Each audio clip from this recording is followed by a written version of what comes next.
Hey, what's up, everybody? How you doing? Episode number 368, Drink It Till You podcast, the only podcast that lasts until the last drop.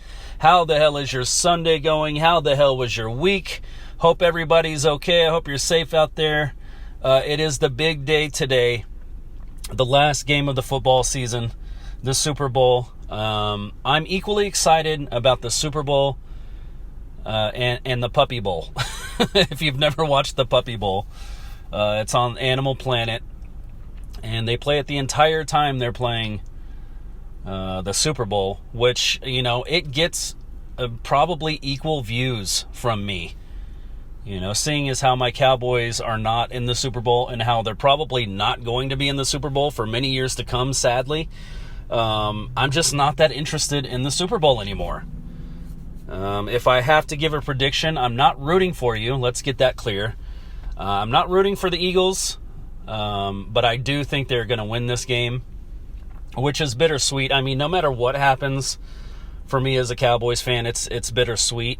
I just think it might be slightly better if the Eagles win the Super Bowl, only for the fact that it'll just prove the fans' point to Jerry Jones that we're not even close. We're not even close to playing to that level to be in that big game. You know, if Mahomes wins, I mean, I'd be happy for him. You know, 3 in a row, that's pretty huge. But I do think the Eagles, and granted they did play the Commanders, which is not like playing the Chiefs. I just think the Eagles have a little bit of momentum here. You know, the way they won that last game, I think they might have the plan to beat the Chiefs, but we'll see. We'll see how it all shakes out today. Let's go ahead and have our first drink. If you got them, drink them, bottoms up. Cheers.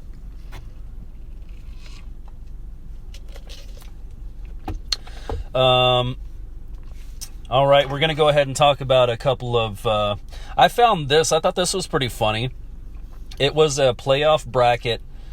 I found this on Twitter. I'll shout out who it is if I can figure out who it was. It was a playoff bracket of hardest franchise to be a fan of. And they did like a whole playoff thing. People voted. People went on there and voted. And I'll let you know.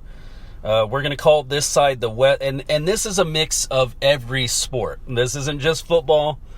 This isn't just baseball. This is, you know, this is every single sport. If you're a fan of these teams and their respective sports, it is just so hard to hold on and keep being a fan of, apparently. With how these people voted. So we're going to go ahead and call this the Western bracket, Western Conference. You had the Cleveland Browns in round 1 versus the Dallas Cowboys. You had the New York Jets versus the Buffalo Bills in round 1 on the West Coast. You had the Knicks versus the Sacramento Kings.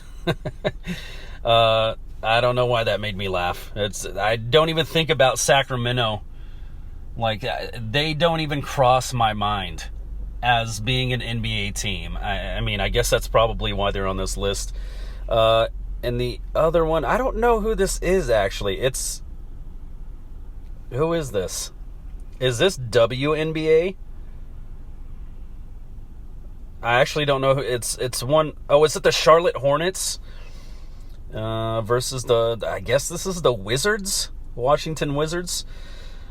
So yeah, we're going to call that the Western Conference. In the Eastern Conference, you have the Buffalo Sabres versus the Montreal Canadiens, the Philadelphia Flyers versus the Toronto Maple Leafs, the Chicago White Sox versus the Oakland A's. In the last bracket is the Blue Jays, the Toronto Blue Jays versus the Detroit Tigers. So in the first round, Western Conference, Cowboys beat out the Browns, I'm sure by a lot. The Jets beat out the Bills, which I don't know. If I had to take a vote, I would say it's tougher to be a Bills fan, right? I mean, just think of how close you've been numerous times and you still haven't punched through. I don't know how the Jets took him out. I don't know how they got all those votes. When it comes to the Knicks and the Sacramento Kings beat out the Knicks. And I'm assuming this is the Washington Wizards over the Charlotte Hornets. So that's moving on to round 2. And in Eastern Conference, you had the Buffalo Sabres versus the Toronto Maple Leafs. The Toronto Maple Leafs were voted to be harder to be a fan of. And then you had the White Sox versus the Toronto Blue Jays. The White Sox went out in that round, moving them to the semifinals. So you have on the Western Conference, you have the Dallas Cowboys versus the Washington Wizards. Dallas Cowboys win that one. At least we won something, right? To move on to the finals. And then the Eastern Conference, in the case of Toronto, the Maple Leafs versus the White Sox. Toronto wins that one out to go to the championship. And overall, who was voted to be the hardest sports franchise to be a fan of, the Dallas Cowboys won out. I don't see the votes on here, but I'd have to imagine it would be by a landslide. So there's our championship for the year. We're voted to be the hardest team to be a fan of. Hardest franchise is how they phrase it, to be a fan of. And there's a lot of good ones there, man. I love the White Sox. I love the Oakland A's, or loved the Oakland A's. But I love them for the reason that they are shitty. You know, I just like the idea of them just grinding it out game to game. They don't have the big name players like every other team does. But they still win, some games in a season. It might not be a lot, but those games that you win, those are golden little moments, even if you're not going to make it to the playoffs. It all came together on that given day. I can totally see how the Blue Jays beat out Detroit over on the eastern side, because Detroit's actually been pretty good the past 2 or 3 years. Yeah, I mean, you probably could have thrown in the Lions in there too. What have the Lions ever done? They've had an amazing running back at one point in time, but this year for me, just being someone watching from the outside looking in, this year for the Lions was just a kick to the groin. Especially after last season, they did so well, and a couple of fluky plays just knocked them out of the playoffs. But this year they just didn't look the same. So cheers to my Cowboys for being the voted hardest franchise to be a fan of. If you got them drinking, bottoms up. All right, and I saw this story about this. I guess he's a college kid. I don't know any of the insurance was basically saying if you make these 3 or 4 shots, I think he had to do a layup, he had to do a free throw, he had to do a 3-pointer, and then he had to shoot from mid-court. And if he did all of that, this insurance company who was running the promotion would pay him $10,000. Well, there's a video. He makes the layup, he makes the free throw, he makes the 3-pointer, he runs out to center court and launches the ball and freaking makes it. And the stadium just goes nuts, dude. Like, they just witnessed something pretty freaking amazing. I mean, $10,000 to somebody can be, especially if you're a fucking broke college student, $10,000, oh my God, what am I going to do now? I actually have money to live, and I have to figure out how not to blow it. But yeah, he made the shot, and the insurance company is refusing to pay him because they said his foot was on the line. And now this guy's coming back, coming out and saying they never said anything about a foot being on the line. They never told me, it had to be behind the line. They didn't say I couldn't step on the lines. Therefore, I should get paid my $10,000. But it is an insurance company, and dude, if you've ever dealt with insurance for something like serious, like a car wreck, they're going to weasel their way out of it as much as possible. If they can, they're going to weasel their way out of it. And nothing has changed. They did the exact same thing for this probably broke college student that $10,000 would be a huge relief for. And they're just refusing to pay him. I think it's bullshit, but it's making me laugh because it's like shades of What's that fucking Will Ferrell movie? Fuck. It has Andre 3000 in it, and they're like the basketball. They're the tropics. So I forget what. I can remember everything except for the name of his name's Jackie Moon. He's like owner of the company / player / like he does promotions. Semi-pro. Oh my God, dude. There's literally a scene in the movie, if you haven't seen it, where it's like, I guess they're giving out, like, if he makes these shots, they're giving out free corn dogs or something to like everybody in the stadium. And the dude makes the shot. And yeah, I mean, Will Ferrell's character Jackie Moon starts freaking out. He's like, "That's a lot of corn dogs." He's like a kid. Oh no, it actually was an insurance thing. It actually was the same scenario. I forget what the corn dog thing was. That was like another promotion he was doing where he had to like front a bunch of corn dogs, and he couldn't afford to because the kid wasn't supposed to make the shots. But yeah, there was literally, it was like an identical scenario. It was like an insurance company willing to pay out this money, and this fucking like crackhead from the stands goes up. I think he's not even wearing a shirt on the court, and he goes up and he makes the shots, and Jackie Moon starts freaking out, and the ref's like, "Hey Jackie, it's okay, what are you freaking out about? The insurance company is going to pay him, you don't have to worry about it." And he's like, "Actually, I'm not affiliated with the insurance company, I just put them on the billboard because it made me look more professional." Oh my God, dude.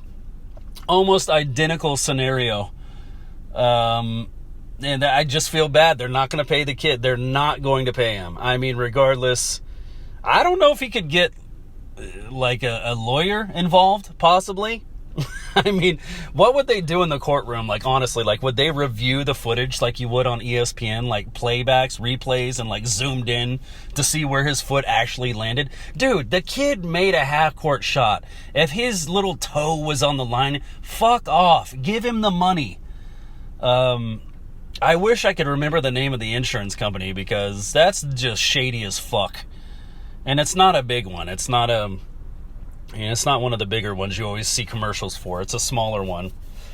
So when he made that shot, I'm sure they were doing exactly like what happened in the movie. They're like looking for any out possible to not have to pay someone $10K, because they probably expected him to make the layup. They probably even expected him to make the free throw. You know, when you get beyond the 3-point range, they're probably like, he's probably going to miss here. And if he doesn't, there's no way he's going to make it from half court. And then this kid does. He makes it from half court. It was fucking epic. And like I said, the stadium went crazy. So they all saw what happened. And they're trying not to get, it's just shady. That's what insurance companies do. And I hope they lose a lot of money over it. I hope they lose way more than $10K in sales because they didn't pay this kid out. Because that's bullshit. He made the shot from half court. And if you didn't give him a rule to tell him, his foot had to be before the line or not touching. If you didn't tell him that, that's bullshit, man. He was literally standing at half court when that shot went in. It was incredible. So like all week, like preparing for this episode, and like, thinking about the scenario, how it's like almost identical to semi-pro. It was like, I would just be like randomly working on my computer, and I'd just be like typing or whatever, be like, "That's a lot of corn dogs." But yeah, so I think that's pretty messed up. Let's go ahead and have another drink. We'll change topics somewhat here. We'll get into the NBA for just a second. If you got them drinking bottoms up, cheers.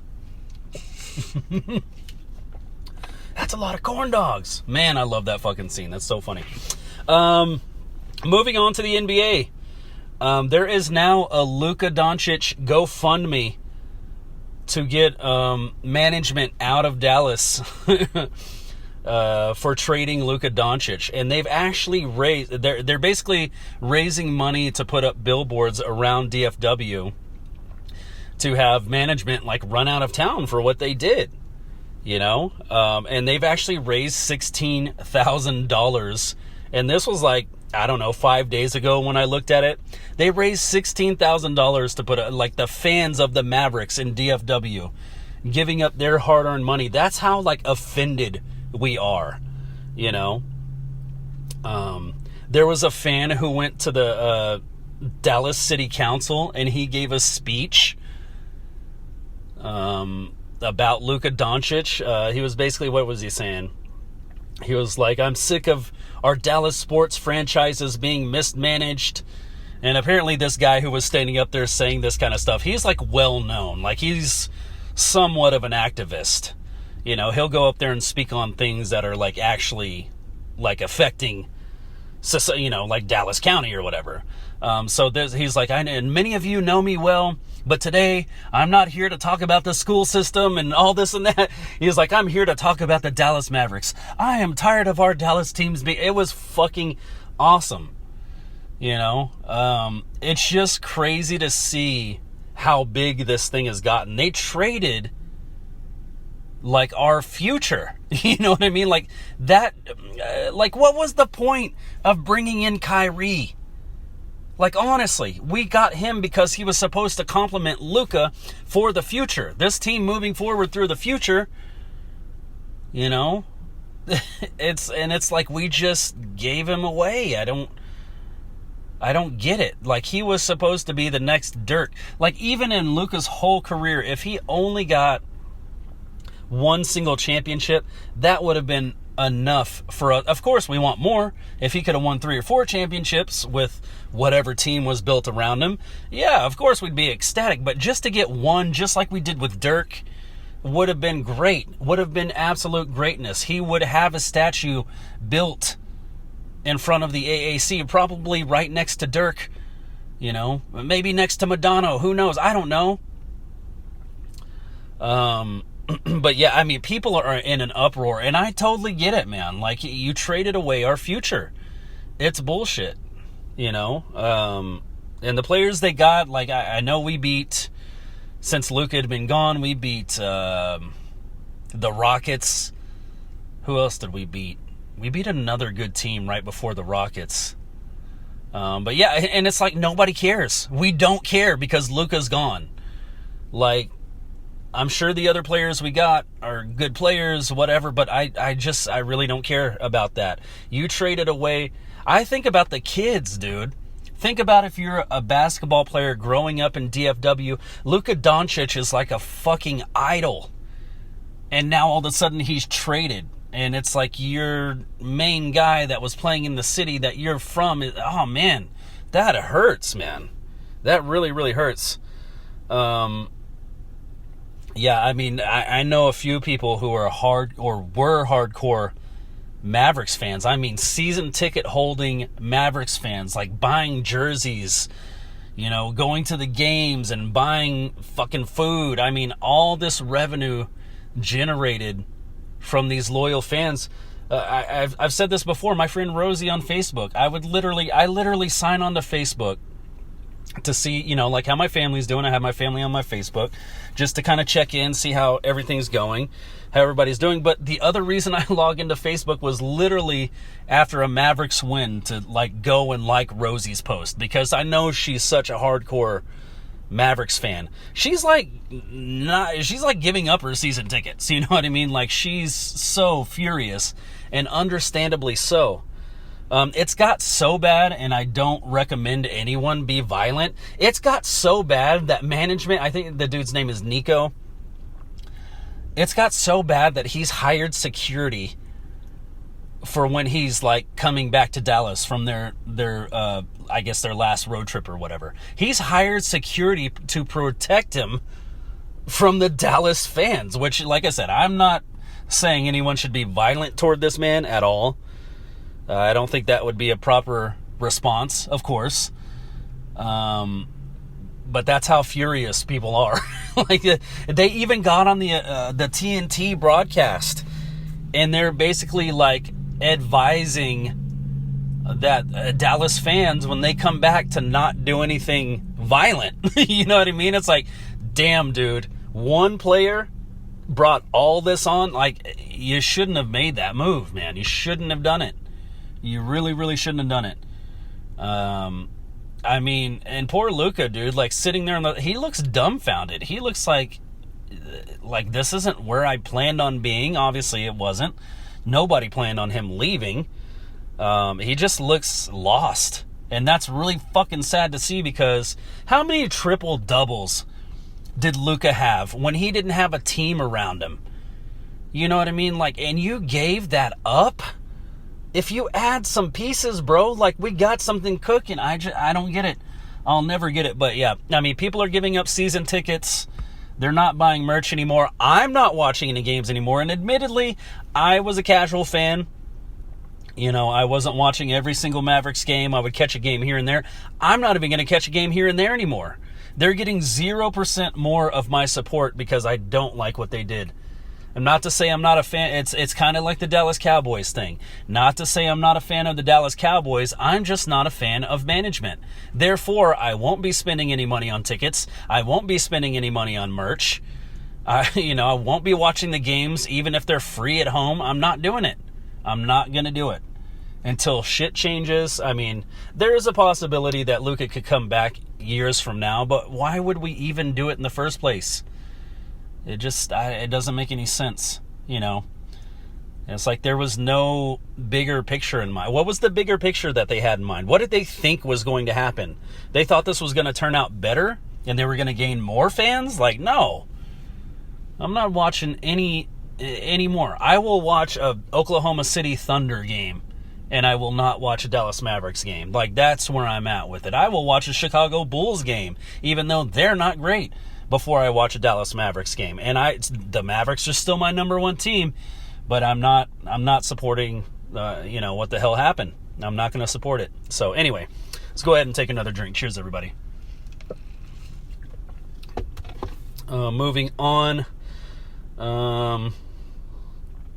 Let's see. My Dallas Stars, right before the break, who did we lose to? We lost to the Kings. We lost to the Ducks, which I'm not worried about. People online, I mean, it's kind of 50-50. But the people that are upset that we lost to the Ducks, it's like, yeah, I mean, it kind of makes sense, doesn't it? We don't game plan for the Ducks. You know what I mean? Like, we're not sitting there studying the Ducks style so we can beat, like, we're focused on Winnipeg. We're focused on Vegas. We're focused on Minnesota, even this season. We're focused on, I'm trying to think of who else in the Capitals, the Hurricane. I mean, all of those teams are a much better focus than the Anaheim Ducks. I mean, the Ducks aren't even going to make it to the playoffs. So it's like, when things like that happen, I don't put too much into it, because that is I'm not saying I don't want to win. I'm just saying that if we lose, it's like, yeah, we don't like really keep up with them. They're not a contender. Why would we need to beat them so badly? You know what I mean? Like, and we're tired, dude. Like, to be honest, before this break, we've worked our ass off. I believe we're in second place in the West now, right behind Winnipeg. But yeah, we've worked our ass off, dude. Like, we went on a 5-game winning streak. Then we lose the 2, one to the Ducks, one to the Kings. And the last game we had before the break was last night against San Jose. We beat them like 8-3. Like, I like that. That'll work. I'm not too worried about it. The Kings are in the mix, and it would have been nice to win that game, but we were right in there. That could be the equivalent to a playoff game in a 7-game series, to where you almost had the game won. You didn't quite pull it off, but guess what? In 2 days from now, we get to come back and we get to play them again, and we're probably going to win that game. Like, the probability that we win that game that we had against the Kings is pretty high, so I'm not sweating that one either. I saw someone kind of giving the Stars shit for beating the hell out of San Jose last night. It's like, oh, we're Dallas. We had to prove our dominance by scoring a bunch, running up the score against one of the worst teams in the league. It's like, no, dude, you obviously aren't watching the Stars. Because I said this plenty of times before. We have this problem of playing to the level of our opponent. Now, sometimes when we play a team like Vegas, we play a team like Winnipeg, we play some of those top teams. If we play the Capitals, like, playing to your opponent, playing to their level is a great thing because they play at a really high level. But also on the flip side of the coin, it's a bad thing when you play teams like the Ducks because you're playing to their level and you're not playing as well as you normally would play if you were playing Vegas. You know what I mean? So I think it's a good sign that we beat them so bad. Not because we're just such a superior team. That's not the point. It's we didn't let ourselves play to their lower level. You know what I mean? And that's a good thing because we can't, I mean, you can't beat Vegas and then go lose to the Ducks and then beat Winnipeg and then go lose to the Sabres and then it's not a good thing. It's not a momentum builder.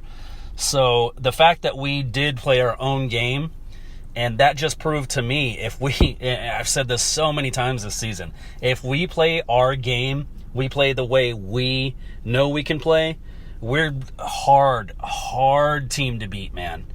I mean, there's a lot of these games when we turn it on, the other team can't do anything. They can't get possession of the puck to try to make a goal. You know what I mean?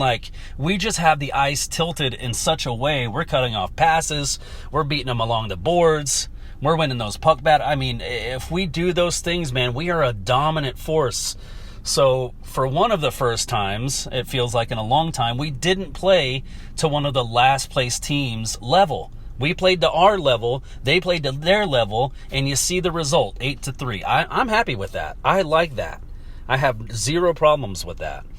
So, yeah, there's a little, let's go ahead and look up. I tried so hard last night to stay awake to watch UFC. I actually don't even know who won. But before we get to who won, let's go ahead and look at some NHL standings. I saw, what's his name?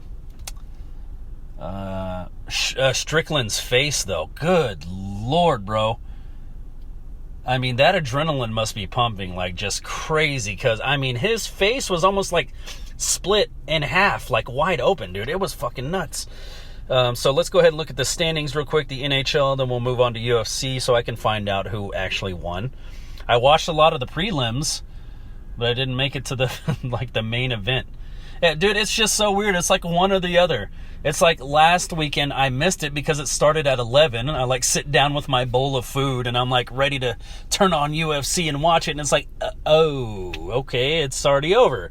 And this time it's the whole day passed by when I was awake, and by the time the main event comes on, I'm passed out. It's I just can't get the schedule down, It's if it's inconvenient to me, I'm probably gonna end up not watching it. So yeah, we're just going to do the first four. Central Division, you got the Jets, the Stars, the Wild, the Avalanche.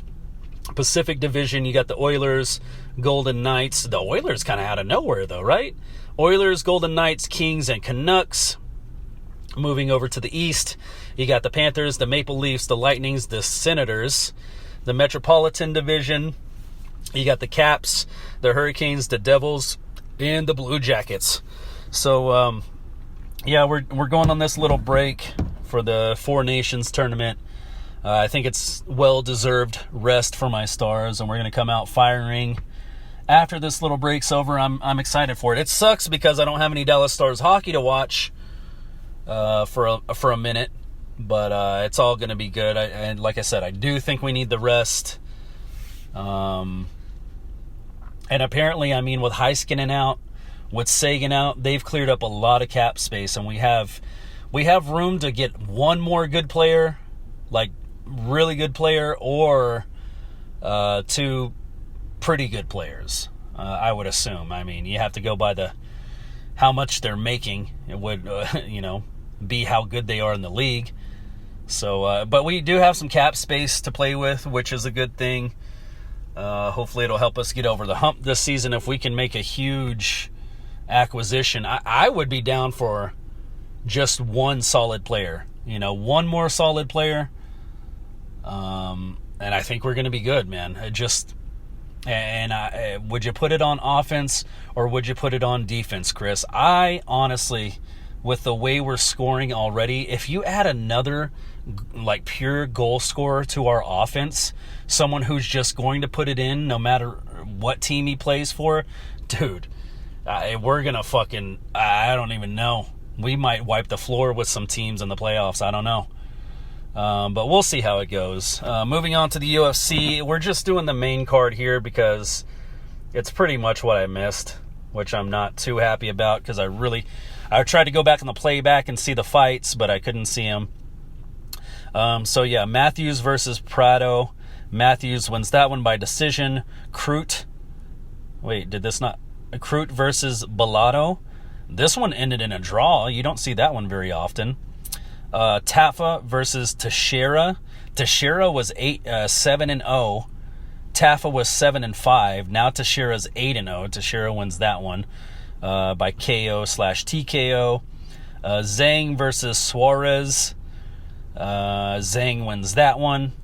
Duplessis versus Strickland. Duplessis wins that one by decision, round 5. There was another dude on here that I did watch last night that I was so impressed with. What is his name?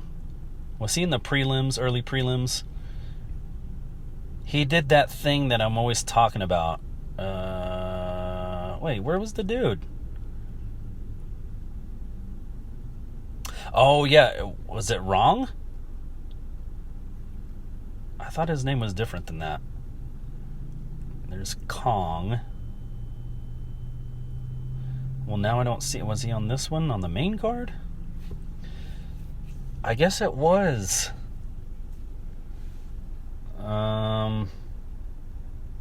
I guess it was Zhu wrong. Yeah, it was him. Dude, this dude's jab, bro. This guy's jab was some, like, fucking dynamite, dude. What's his name? Steele. Yeah, dude, Steele could not get out of the way of Wrong's jab. It wasn't just like I'm going to touch you and keep my distance kind of jab. He was like stepping as he was jabbing, and it was fucking that dude up, man. And actually Cormier was on the broadcast talking about the jab, and it's the exact same thing I always say when I start talking about the, boxing or mixed martial arts. Dude, the jab is like the basis of everything. Obviously in boxing you can only use your hands. Like, you got to have a good jab, or a good jab will instantly improve your game.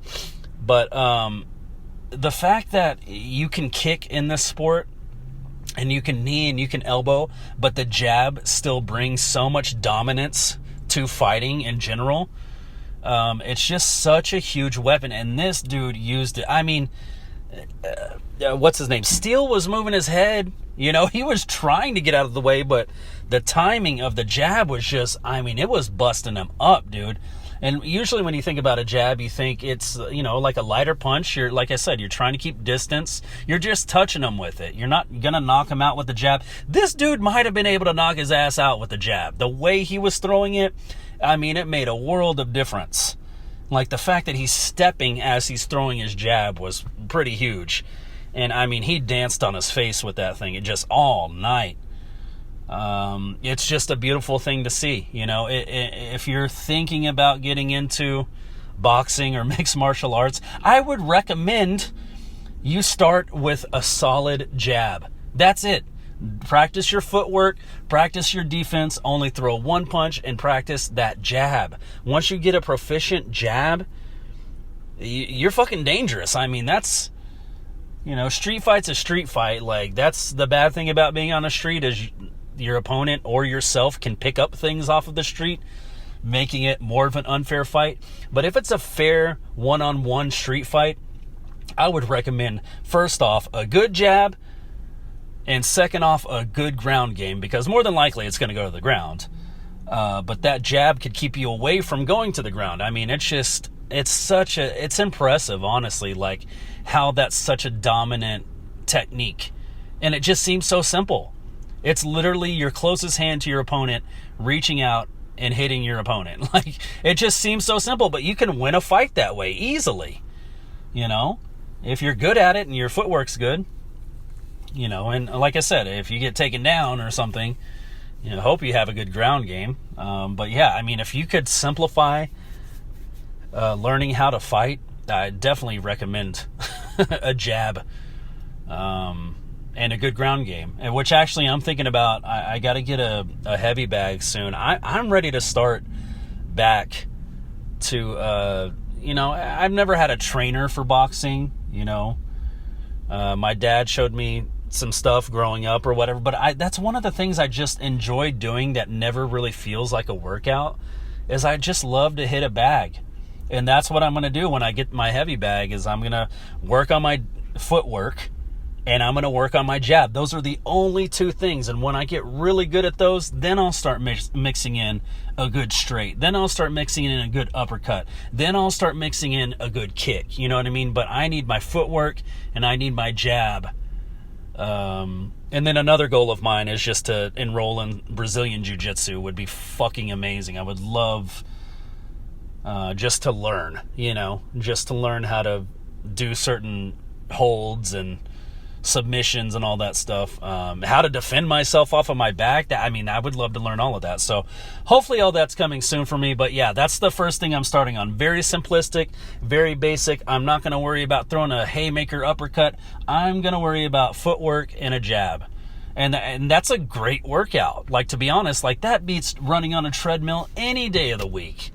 I can't do a treadmill. I can do a bike a little bit.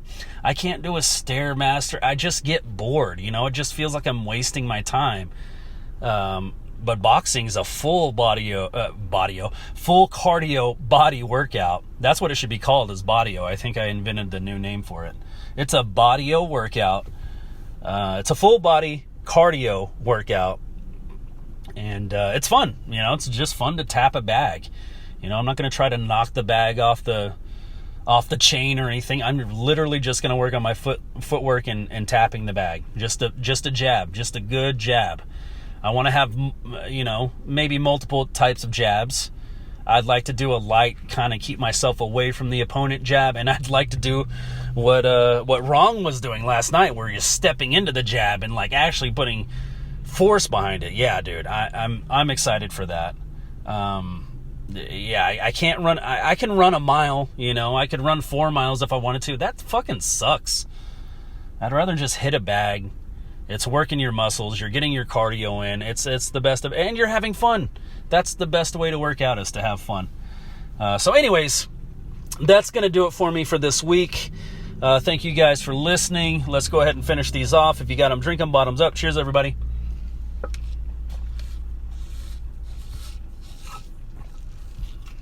As always, don't drink and drive. Treat yourself to an Uber. Treat yourself to a Lyft. Treat yourself to a DoorDash. Treat yourself to an Uber Eats. Any of those. Favor. I don't know if they deliver beer. GoPuff. Treat yourself to all those. You don't have to worry about driving that way. Just be safe out there, man. It's a really bad. I'm not going anywhere. So it's just a really bad day to be on the road. I hope you guys make good decisions. I want to be able to talk in your ears next week. So just be safe out there. I love you. I will talk to you next week. Be safe. Bye.